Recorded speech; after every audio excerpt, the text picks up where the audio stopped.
Colorado. A lot of emergency vehicles started coming up Broadway, like so many, and we just knew something was wrong. I remember it like it was yesterday, and as hard as it is sometimes, I remember every detail. 10 lives taken in an instant. Their brother, who gave his life to protect and serve.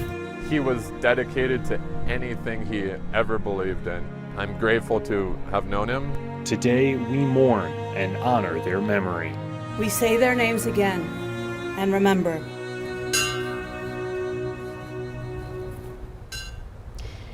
These are the faces. These are the names we should all stop and remember today. Denny Stong, Nevin Stanisic, Ricky Olds, Trelana Barkowiak, Suzanne Fountain, Terry Liker, Officer Eric Talley, Kevin Mahoney, Lynn Murray, Jody Waters. 10 names of the 10 people we lost 1 year ago in a shooting inside the Boulder Table Mesa King Soopers. And right now, these Coloradans are being honored at a day of remembrance gathering at the Glen Huntington Bandshell. This is near the Boulder Pearl Street Mall, and Governor Jared Polis is there, along with local leaders and many members of the community. And earlier today, a moment of silence was held across the city of Boulder and all Colorado King Soopers locations.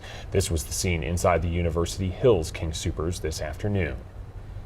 Good evening to you, and thank you so much for joining us for Denver 7 News at 5. I'm Ann Trujillo. And I'm Jason Grenauer. We want to begin tonight's coverage with Denver 7's Ivan Rodriguez, who is live outside the Table Mesa store, which is closed today. And Ivan, you spoke with a friend of one of the victims, Denny Stong, who was also working the day of the tragedy.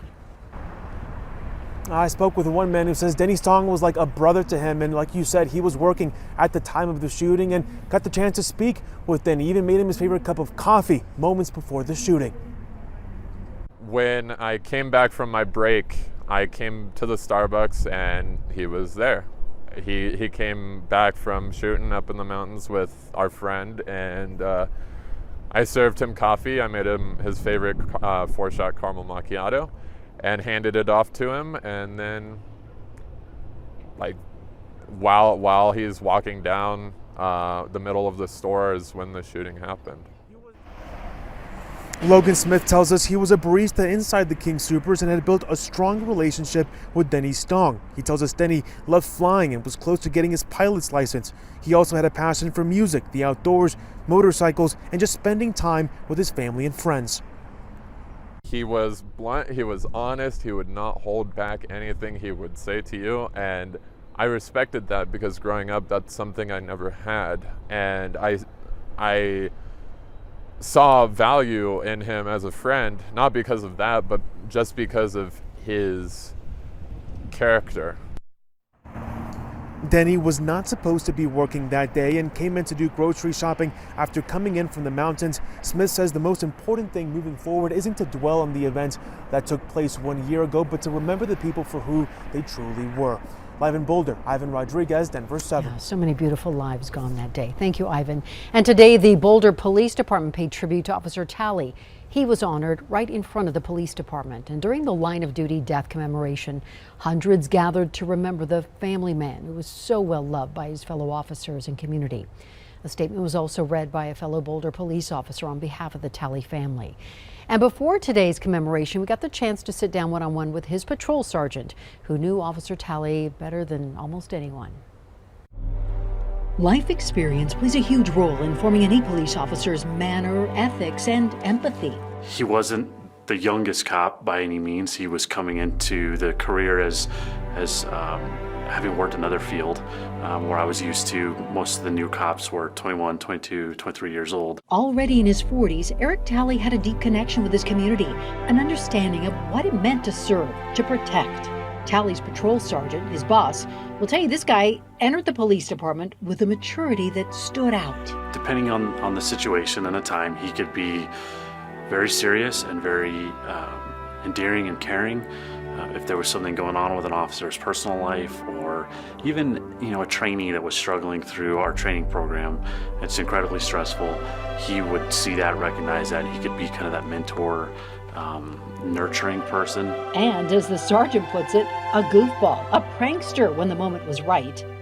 Talley was always one of those colleagues who didn't have to announce his presence. He was that guy that when he was in the hallway, there was no doubt he was in the hallway. You could hear him laughing all the way across the building. Laughter despite what was among the worst of times for those in law enforcement. Yet not a single moment of pause when Officer Talley gave his life to protect others 1 year ago. At the time of the incident, given the political climate and things that were going on around the world, I think the sentiment towards law enforcement was not very good.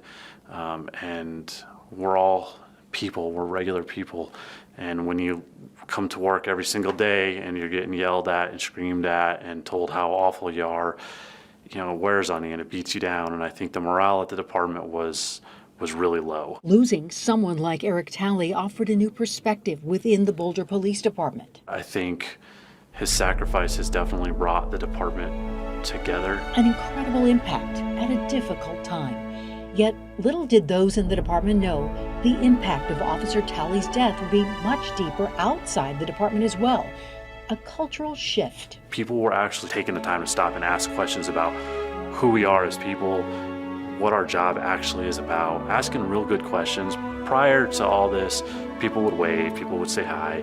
Nobody, for the most part, really asks who you are and wants to know about you as a person. That has changed drastically since this happened. People stop me all the time, whether it's just the normal friendly wave. People will actually ask me about my personal life, you know, why I do this, you know, all the way, things from family life all the way up to the coolest stuff I've ever seen in a job. A partnership rekindled from a tragedy, and perhaps a deeper understanding of who officers like Eric Talley really are. He's not just a uniform out there helping people. He was a father, he's a son, he's a husband, and he's a member of the community that gave his life in order to try to improve it.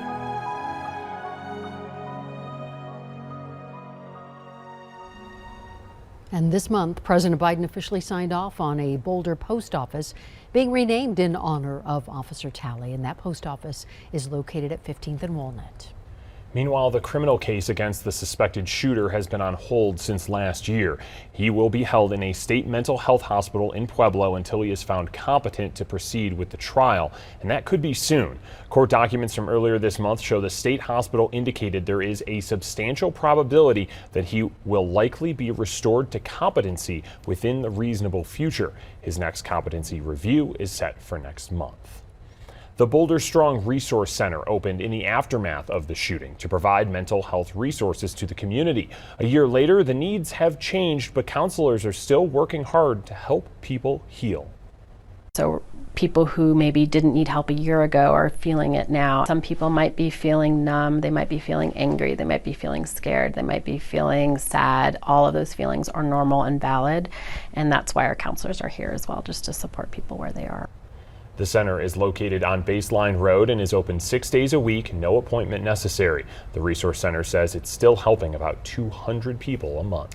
And items and photos from that day are still on display at the Boulder Art Museum. The Still Strong Remembering March 2021 exhibit will be on display through April 10th. And right now on the denverchannel.com, we're remembering all 10 victims of the shooting and highlighting what friends and family had to say about each of them. You can also watch the Day of Remembrance gathering over on the free Denver 7 Plus app. You can download it for your favorite streaming device. In Boulder County today, commissioners approved a contract with the company that will be responsible for the removal of debris from the Marshall Fire.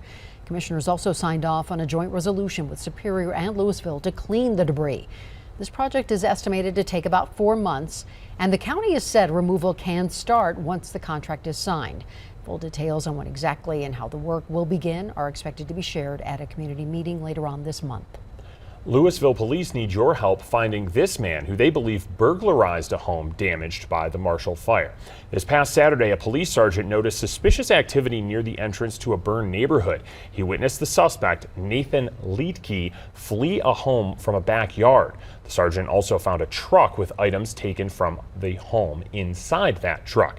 If you saw Liedtke or his truck go through the Marshall Fire burn area, call Louisville police. President Biden plans to announce new sanctions against Russia on Thursday while in Brussels for meetings with NATO and European allies. Tomorrow, he will head to Europe for the first time since Russia's invasion of Ukraine began. Now here in Colorado, Congresswoman Diana DeGette met with 3 Ukrainian women who each escaped because of the war. They have ties to Colorado and are making the Centennial State their new home for now. Denver 7's Patrick Perez shares their story.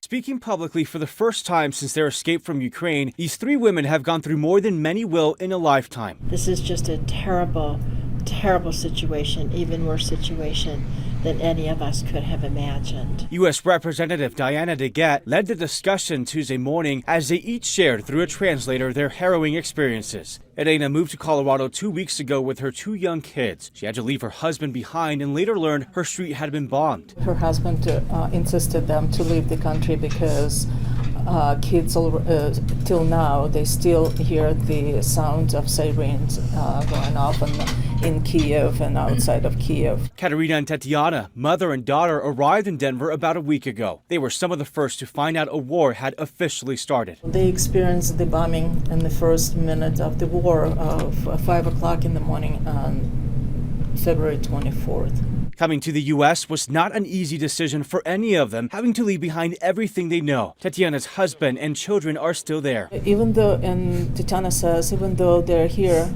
in safe and warm place, but they don't feel safe because the country is in the war. Jennifer Wilson with the International Rescue Committee says more than 17,000 Ukrainian refugees have moved to Colorado over the past 5 years. Many more are expected to come because of the war. If people want to come here or to stay, and it can take some time, I'm very happy that we're in a position as a state where we are very welcoming. All 3 are lucky to have family in Colorado who can guide them through whatever is next. And as they've already witnessed, Coloradans will be right there with them. Patrick Perez, Denver 7. And Congresswoman DeGette says the Biden administration is working to make sure Ukrainians seeking refuge here in the U.S. can do so as quickly as possible. And Congress is also working to supply Ukraine with more aid. I have limited power, and I am trying in every case to stay in my lane. Hours of questioning for a historic confirmation hearing. Judge Ketanji Brown Jackson faces the first round of questioning from senators. Senator, I have not reviewed any of those books, any of those ideas. And making the Montbello neighborhood a bit safer. It's now in the ground and it's going to provide those safety benefits. But some community members want tweaks made to new bike lanes. This is not one of the designs that we selected.